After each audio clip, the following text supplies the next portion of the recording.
IT ಕಚೇರಿ ಎದುರು ಪ್ರತಿಭಟನೆಯನ್ನ ಮಾಡುವಂತಹ ಈ ಹಿನ್ನೆಲೆಯಲ್ಲಿ ಈಗಾಗಲೇ ಸಿಎಂ ಕುಮಾರಸ್ವಾಮಿ ಅವರು ಪ್ರತಿಭಟನಾ ಸ್ಥಳಕ್ಕೆ ಆಗಮಿಸಿದ್ದಾರೆ. ಧರಣಿ ಸ್ಥಳಕ್ಕೆ ಸಿಎಂ ಎಚ್ಡಿ ಆಗಮಿಸಿದ್ದು ಈಗಾಗಲೇ ಕ್ವೀನ್ಸ್ ರಸ್ತೆಯ ಸುತ್ತಮುತ್ತ ಭಾರಿ ಸಂಖ್ಯೆಯಲ್ಲಿ ಈಗಾಗಲೇ ಜನ ಕೂಡ ಜಮಾವಣೆಯಾಗಿದ್ದಾರೆ. ಈಗಾಗಲೇ ಸಿಎಂ ಕುಮಾರಸ್ವಾಮಿ ಅವರು ಪ್ರತಿಭಟನಾ ಸ್ಥಳಕ್ಕೆ ಆಗಮಿಸಿದ್ದಾರೆ. ಕೇಂದ್ರ ಐಟಿ ವಿರುದ್ಧ ಈಗಾಗಲೇ ಸಾಕಷ್ಟು ಧಿಕ್ಕಾರದ ಕೂಗುಗಳು ಕೇಳಿ ಬರ್ತಾ ಇದೆ. ಡಿಕೆ ಶಿವಕುಮಾರ್ ಈಗಾಗಲೇ ಈ ಒಂದು ಪ್ರತಿಭಟನಾ ಸ್ಥಳಕ್ಕೆ ಆಗಮಿಸಿದ್ರು. ಸಿಎಂ ಕುಮಾರಸ್ವಾಮಿ ಅವರು ಪ್ರತಿಭಟನಾ ಸ್ಥಳಕ್ಕೆ ಈಗಾಗಲೇ ಆಗಮಿಸಿರುವ ದೃಶ್ಯಗಳನ್ನ ಗಮನಿಸ್ತಾ ಇದ್ದೀರಾ. ಮೈಸೂರಿನಿಂದ ನೇರವಾಗಿ ರಸ್ತೆ ಮಾರ್ಗ ಮೂಲಕವಾಗಿ ಬಂದಂತಹ ಸಿಎಂ ಕುಮಾರಸ್ವಾಮಿ ಬೆಂಗಳೂರಿನ ಕ್ವೀನ್ಸ್ ರಸ್ತೆಯಲ್ಲಿರುವಂತಹ ಐಟಿ ಕಚೇರಿಯ ಮುಂಭಾಗದಲ್ಲಿ ಪ್ರತಿಭಟನೆಯನ್ನು ಕೂಡ ಹಮ್ಮಿಕೊಳ್ಳಲಾಗಿತ್ತು. ಅದೇ ಸ್ಥಳಕ್ಕೆ ಈಗ ಸಿಎಂ ಕುಮಾರಸ್ವಾಮಿ ಆಗಮಿಸಿದ್ದಾರೆ. ಈಗಾಗಲೇ ದೃಶ್ಯದಲ್ಲಿ ಗಮನಿಸ್ತಾ ಇದ್ದೀರಾ. ನೇರವಾಗಿ ಈಗಾಗಲೇ ಮೈಸೂರಿನಿಂದ ಸಿಎಂ ಕುಮಾರಸ್ವಾಮಿ ಅವರು ಪ್ರತಿಭಟನಾ ಸ್ಥಳಕ್ಕೆ ಆಗಮಿಸಿರುವಂತಹ ದೃಶ್ಯಗಳನ್ನ ನೋಡ್ತಾ ಇದ್ದೀರಾ. ಸಾಕಷ್ಟು ಸಂಖ್ಯೆಯಲ್ಲಿ ಈಗಾಗಲೇ ದೋಸ್ತಿ ಸರ್ಕಾರದ ಕಾರ್ಯಕರ್ತರುಗಳು ಮುಖಂಡರುಗಳು ಕೂಡ ಆಗಮಿಸಿದ್ದಾರೆ. ಅದರಲ್ಲೂ ಕೂಡ ಜೆಡಿಎಸ್ನ ಯಾವ ಮುಖಂಡರು ಕೂಡ ಆಗಮಿಸಿರ್ಲಿಲ್ಲ. ಆದ್ರೆ ಇದೀಗ ಒಂದ್ ಕಡೆ ಶರವಣ ಅವರನ್ನ ಹೊರತುಪಡಿಸಿದ್ರೆ ಸಿಎಂ ಕುಮಾರಸ್ವಾಮಿ ಅವರು ಮಾತ್ರ ಈಗಾಗಲೇ ಆಗಮಿಸಿದ್ದಾರೆ. ಮತ್ತೊಂದ್ ಕಡೆ ರಾಮಲಿಂಗಾರೆಡ್ಡಿ ಅವರು, ಡಿಕೆ ಶಿವಕುಮಾರ್ ಆಗಮಿಸಿದ್ದಾರೆ. ಆಲ್ರೆಡಿ ಪ್ರತಿಭಟನೆಯನ್ನ ಕಾರ್ಯಕರ್ತರುಗಳೇ ಆರಂಭ ಮಾಡಿದ್ರು. 2 ಗಂಟೆಯಿಂದ ಕೂಡ ಪ್ರತಿಭಟನೆಯನ್ನ ಕಾಂಗ್ರೆಸ್ ಕಾರ್ಯಕರ್ತರು, ಜೆಡಿಎಸ್ ಕಾರ್ಯಕರ್ತರು ಶುರು ಮಾಡಿದ್ರು. ಈಗ ಸಿಎಂ ಕುಮಾರಸ್ವಾಮಿ ಅವರು ಕೂಡ ಈಗ ಪ್ರತಿಭಟನಾ ಸ್ಥಳಕ್ಕೆ ಆಗಮಿಸಿದ್ದಾರೆ. ಬೆಂಗಳೂರಿನ ಕ್ವೀನ್ಸ್ ರಸ್ತೆಯಲ್ಲಿರುವಂತಹ ಐಟಿ ಕಚೇರಿಯ ಮುಂಭಾಗ ಪ್ರತಿಭಟನೆಯನ್ನ ಹಮ್ಮಿಕೊಳ್ಳಲಾಗಿದೆ. ಈ ಸಂದರ್ಭದಲ್ಲಿ ಈಗಾಗಲೇ ಐಟಿ ಇಲಾಖೆ ದುರ್ಬಳಕೆ ಆಗ್ತಾ ಇದೆ. ಒಂದ್ ಕಡೆ ಕೇಂದ್ರ ಸರ್ಕಾರ ಐಟಿ ಇಲಾಖೆಯನ್ನ ದುರ್ಬಳಕೆ ಮಾಡಿಕೊಳ್ತಾ ಇದೆ.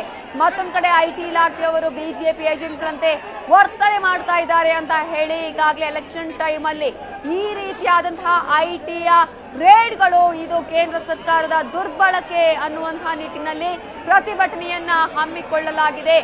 ಮಮತಾ ಬ್ಯಾನರ್ಜಿ ಅವರು ಪಶ್ಚಿಮ ಬಂಗಾಳದಲ್ಲಿ ಯಾವ ರೀತಿಯಾಗಿ ಹೋರಾಟವನ್ನ ಮಾಡಿದ್ರು ಅದೇ ರೀತಿಯಾದಂತಹ ಪ್ರತಿಭಟನೆಯನ್ನ ನಾವು ಮಾಡ್ತೀವಿ ಅಂತ ಹೇಳಿ ನಿನ್ನೆನೆ ಸಿಎಂ ಕುಮಾರಸ್ವಾಮಿ ಅವರು ಹೇಳಿದ್ರು. ಅದೇ ರೀತಿಯಾಗಿ ಇವತ್ತು ಐಟಿ ರೈಡ್ ಆದ ಬಳಿಕ ಪ್ರತಿಭಟನೆಯನ್ನ ಹಮ್ಮಿಕೊಳ್ಳಲಾಗಿದೆ. ಕ್ವೀನ್ಸ್ ರಸ್ತೆಯಲ್ಲಿರುವಂತಹ ಐಟಿ ಕಚೇರಿಯ ಮುಂಭಾಗ ಸಾಕಷ್ಟು ಸಂಖ್ಯೆಯಲ್ಲಿ ಕಾರ್ಯಕರ್ತರುಗಳು ಕೂಡ ಆಗಮಿಸಿದ್ದಾರೆ. ಮೈತ್ರಿ ಸರ್ಕಾರದ ನಾಯಕರುಗಳು ಕೂಡ ಆಗಮಿಸಿದ್ದಾರೆ. ಮೈತ್ರಿ ಸರ್ಕಾರದ ಒಂದ್ ಕಡೆ ಜೆಡಿಎಸ್ ಮತ್ತೊಂದ್ ಕಡೆ ಕಾಂಗ್ರೆಸ್ ಕಾರ್ಯಕರ್ತರು ಈಗಾಗಲೇ ಪ್ರತಿಭಟನಾ ಸ್ಥಳದಲ್ಲಿರೋದನ್ನ ಗಮನಿಸಬಹುದು. ಕಾಂಗ್ರೆಸ್ ಹಾಗೆಯೇ ಜೆಡಿಎಸ್ನ ಬಾವುಟಗಳಲ್ಲಿ ಹಾರಾಡ್ತಾ ಇರುವಂತಹ ದೃಶ್ಯಗಳನ್ನ ನಾವು ನೋಡ್ತಾ ಇದ್ದೀವಿ. ಸಿಎಂ ಕುಮಾರಸ್ವಾಮಿ ಅವರು ಆಗಮಿಸಿದ್ದಾರೆ. ಹಾಗೆಯೇ ಸಚಿವರಾಗಿರುವ ಡಿಕೆಶಿ ಕೂಡ ಈಗಾಗಲೇ ಪ್ರತಿಭಟನಾ ಸ್ಥಳದಲ್ಲಿ ಇರೋದನ್ನ ನಾವು ನೋಡ್ತಾ ಇದ್ದೀವಿ. ಪ್ರತಿಭಟನೆ ಅಧಿಕೃತವಾಗಿ ಈಗ ಆರಂಭ ಆದಂತಿದೆ. ಆಲ್ಮೋಸ್ಟ್ ಇನ್ನು ಕೂಡ ಮಾಜಿ ಪ್ರಧಾನಿ ದೇವೇಗೌಡರ ನೇತೃತ್ವದಲ್ಲಿ ಈ ಒಂದು ಪ್ರತಿಭಟನೆಯನ್ನ ಇವತ್ತು ಹಮ್ಮಿಕೊಳ್ಳಲಾಗಿತ್ತು. ಇನ್ನೂ ಕೂಡ ಮಾಜಿ ಪ್ರಧಾನಿ ದೇವೇಗೌಡರು ಪ್ರತಿಭಟನಾ ಸ್ಥಳಕ್ಕೆ ಆಗಮಿಸಿಲ್ಲ, ತಲುಪಿಲ್ಲ. ಮತ್ತೊಂದು ಕಡೆ ಸಿದ್ದರಾಮಯ್ಯ ಅವರು ಕೂಡ ನಾನು ಪ್ರತಿಭಟನೆಗೆ ಹೋಗ್ತೀನಿ ಅನ್ನುವ ಮಾತನ್ನ ಹೇಳಿದ್ರು. ಇಲ್ಲೂ ಕೂಡ ಸಿದ್ದರಾಮಯ್ಯ ಅವರು ಕಾಣಿಸ್ತಾ ಇಲ್ಲ. ಸೊ 1.5 ಗಂಟೆಯಿಂದಲೂ ಕೂಡ ಕಾರ್ಯಕರ್ತರುಗಳು ಜಮಾವಣೆ ಆಗಿದ್ದಾರೆ. ಮತ್ತೊಂದು ಕಡೆ ಸಾಕಷ್ಟು ಟ್ರಾಫಿಕ್ ಜಾಮ್ ಕೂಡ ಉಂಟಾಗಿದೆ. ಸಾರ್ವಜನಿಕರು ಸಾಕಷ್ಟು ಹಿಡಿಶಾಪವನ್ನ ಹಾಕ್ತಾ ಇದ್ದಾರೆ. ವೆಹಿಕಲ್ಗಳು ಕೂಡ ಹೋಗೋದಿಕ್ಕೂ ಕೂಡ ಅವಕಾಶ ಸಿಗ್ತಾ ಇಲ್ಲ ಅನ್ನುವಂತಹ ಒಂದು ರೀತಿಯಲ್ಲಿ ಈಗಾಗಲೇ ಮಾತುಗಳು ಕೂಡ ಅಲ್ಲಿ ಕೇಳಿ ಬಂದಿದೆ. ಕೆಪಿಸಿಸಿ ಅಧ್ಯಕ್ಷರಾಗಿರುವ ದಿನೇಶ್ ಗುಂಡೂರಾವ್ ಅವರು ಈಗಾಗಲೇ ಪ್ರತಿಭಟನಾ ಸ್ಥಳಕ್ಕೆ ಆಗಮಿಸಿದ್ದು. ಈಗಾಗಲೇ ಡಿಕೆ ಶಿವಕುಮಾರ್, ಕೆಪಿಸಿಸಿ ಅಧ್ಯಕ್ಷರಾದ ದಿನೇಶ್ ಗುಂಡೂರಾವ್, ಸಿಎಂ ಕುಮಾರಸ್ವಾಮಿ ಅವರು ಪ್ರತಿಭಟನಾ ಸ್ಥಳಕ್ಕೆ ಆಗಮಿಸಿದ್ದಾರೆ. ಡಿಸಿಎಂ ಆಗಿರುವಂತಹ ಡಾಕ್ಟರ್ ಜಿ ಪರಮೇಶ್ವರ್ ಅವರು ಕೂಡ ಈಗ ಪ್ರತಿಭಟನಾ ಸ್ಥಳಕ್ಕೆ ಆಗಮಿಸಿರುವಂತಹ ದೃಶ್ಯಗಳನ್ನು ಗಮನಿಸ್ತಾ ಇದ್ದೀವಿ. ಆಲ್ಮೋಸ್ಟ್ ಈಗ ಪ್ರತಿಭಟನೆ ಆರಂಭ ಆಗುವಂತಹ ಎಲ್ಲಾ ಲಕ್ಷಣಗಳು ಕೂಡ ಕಾಣಿಸ್ತಾ ಇದೆ. ಮುಖಂಡರುಗಳು ಈಗ ಈ ಒಂದು ಪ್ರತಿಭಟನೆಯನ್ನ ನೇತೃತ್ವವನ್ನ ವಹಿಸಿಕೊಂಡಿದ್ದಾರೆ. ಎಲ್ಲರೂ ಕೂಡ ಮಾತನಾಡುವಂತಹ ಸಾಧ್ಯತೆಗಳು ಕೂಡ ಇದೆ.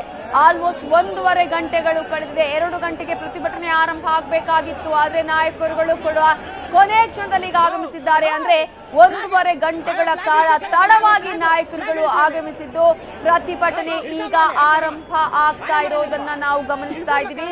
ಐಟಿ ಕಚೇರಿಯ ಮುಂಭಾಗದಲ್ಲಿ ಪ್ರತಿಭಟನೆಯನ್ನ ಹಮ್ಮಿಕೊಳ್ಳಲಾಗಿದೆ.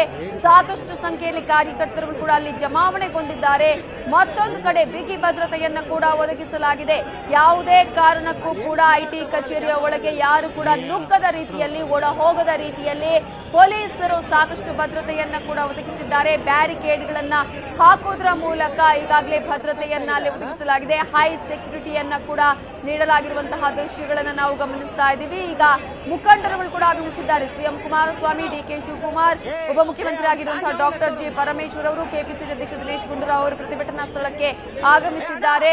ಸಾಕಷ್ಟು ಸಂಖ್ಯೆಯಲ್ಲಿ ಕಾರ್ಯಕರ್ತರುಗಳು ಕೂಡ ಅಲ್ಲಿ ಜಮಾವಣೆಯಾಗಿರುವುದನ್ನು ನಾವು ಗಮನಿಸ್ತಾ ಇದ್ದೀವಿ. ಐಟಿ ಕಚೇರಿಯ ಮುಂಭಾಗದಲ್ಲಿ, ಕ್ವೀನ್ಸ್ ರಸ್ತೆಯಲ್ಲಿರುವಂತಹ ಐಟಿ ಕಚೇರಿಯ ಮುಂಭಾಗದಲ್ಲಿ ದೋಸ್ತಿ ಪಕ್ಷ ಈಗ ತನ್ನ ಪ್ರತಿಭಟನೆಗೆ ಕೂಡ ಇಳಿದಿದೆ.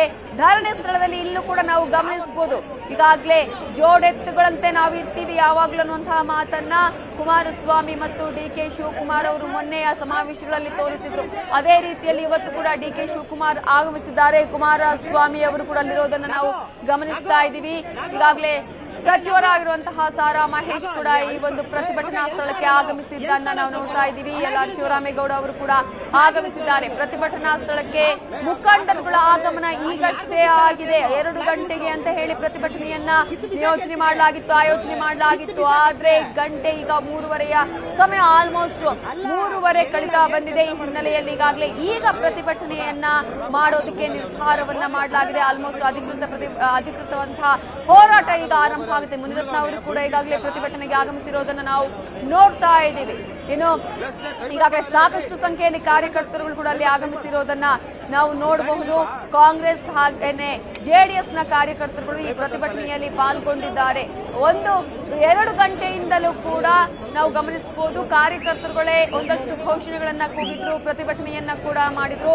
ಈಗ ಮುಖಂಡರುಗಳ ಆಗಮನ ಕೂಡ ಆಗಿರೋದನ್ನ ನೋಡ್ತಾ ಇದ್ದೀವಿ. ಕೆಪಿಸಿಸಿ ಅಧ್ಯಕ್ಷರಾಗಿರುವ ದಿನೇಶ್ ಗುಂಡೂರಾವ್, ಸಚಿವರಾಗಿರುವ DK Shivakumar, DCM doctor G Parameshwar, ಸಚಿವರಾಗಿರುವ ಸಾರಾ ಮಹೇಶ್, ಎಚ್.ಡಿ. ಕುಮಾರಸ್ವಾಮಿ ಅವರು, ಮುನಿರತ್ನ, ಹೀಗೆ ಈಗ ಮುಖಂಡರುಗಳು ಪ್ರತಿಭಟನಾ ಸ್ಥಳಕ್ಕೆ ಆಗಮಿಸಿದ್ದಾರೆ. ಮಾಜಿ ಪ್ರಧಾನಿ ದೇವೇಗೌಡರ ನೇತೃತ್ವದಲ್ಲಿ ಪ್ರತಿಭಟನೆ ನಡೆಯುತ್ತೆ ಅಂತ ಹೇಳಲಾಗಿತ್ತು. ಆದರೆ ಇಲ್ಲಿಯವರೆಗೂ ಕೂಡ ಮಾಜಿ ಪ್ರಧಾನಿಗಳು ಪ್ರತಿಭಟನಾ ಸ್ಥಳಕ್ಕೆ ಇನ್ನೂ ಕೂಡ ಆಗಮಿಸಿಲ್ಲ. ಮಾಜಿ ಸಿಎಂ ಸಿದ್ದರಾಮಯ್ಯ ಅವರು ಕೂಡ ಪ್ರತಿಭಟನಾ ಸ್ಥಳಕ್ಕೆ ಇನ್ನೂ ಕೂಡ ಬಂದಿಲ್ಲ.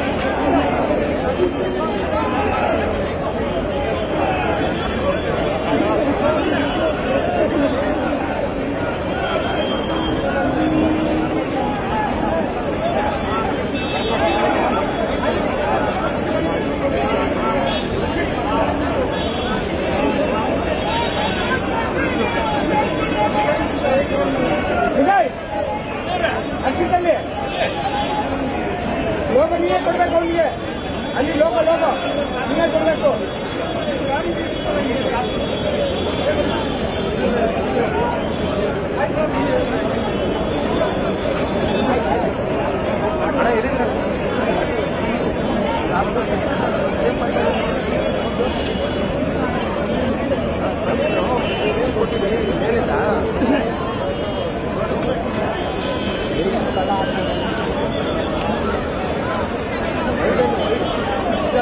ಚೆನ್ನಾಗಿರೋದಲ್ಲ, ಮಾಮೂಲಿ ವೈಡ್ ಎಲ್ಲರೂ ಸೇರಿಸಿ ಕೊಟ್ಟಿದ್ರು.